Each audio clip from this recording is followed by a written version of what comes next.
In this lecture, you'll explore the User Settings section within the Microsoft Entra Admin Center. This is where you configure default permissions for users and guest access controls, both critical to maintaining a secure and compliant identity environment. Let's walk through directly on the Entra Admin portal and understand why you may need to adjust these settings based on best practices and organizational security policies.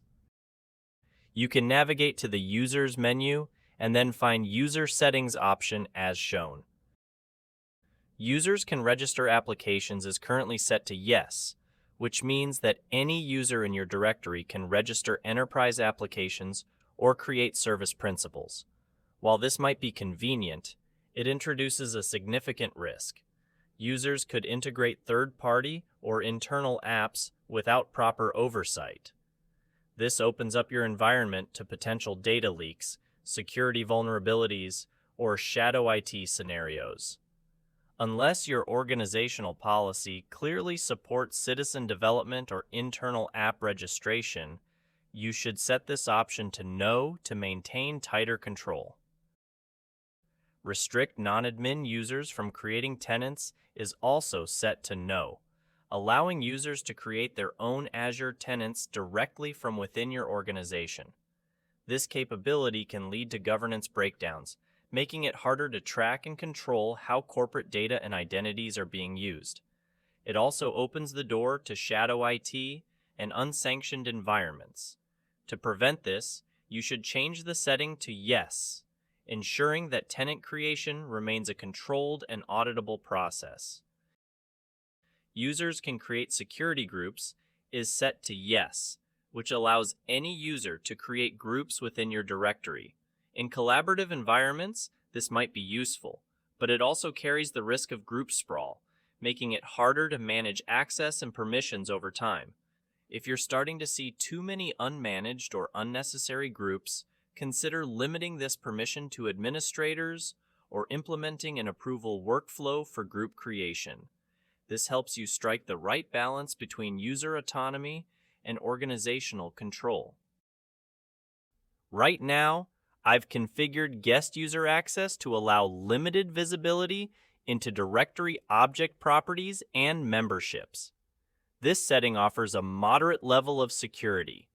Guests can't see everything, but they still have access to more information than you might expect. If your organization handles sensitive data or operates under strict compliance requirements, this setting might not go far enough. You should consider switching to Guest user access is restricted to their own directory objects, which is the most restrictive option.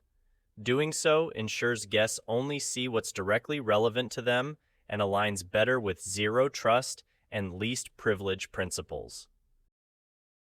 My setting for restrict access to the Microsoft Entra Admin Center is currently set to No, which means that even non-admin users can access parts of the Entra Admin interface. While they may not have full privileges, this can still result in accidental misconfigurations or expose sensitive administrative areas. Unless you have a specific business reason to grant broader access, like a delegated management model, you should set this to Yes. This change will prevent users without administrative roles from accessing the portal altogether, preserving the integrity of your environment.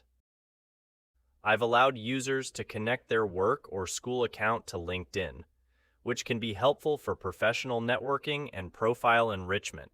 However, this feature may expose job roles, titles, and other organizational details to external platforms.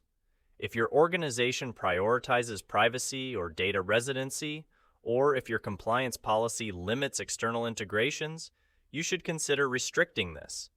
Change the setting to either No to block it entirely or Selected Group to limit it to roles where it's truly beneficial, such as HR or external-facing teams. With Keep User Signed In currently enabled, users won't be prompted to re-authenticate frequently. While this creates a smoother user experience, it also extends session duration, which can pose a risk on shared or unmanaged devices. If your environment includes kiosk systems, BYOD access, or shared laptops, this could allow unauthorized users to gain access to active sessions.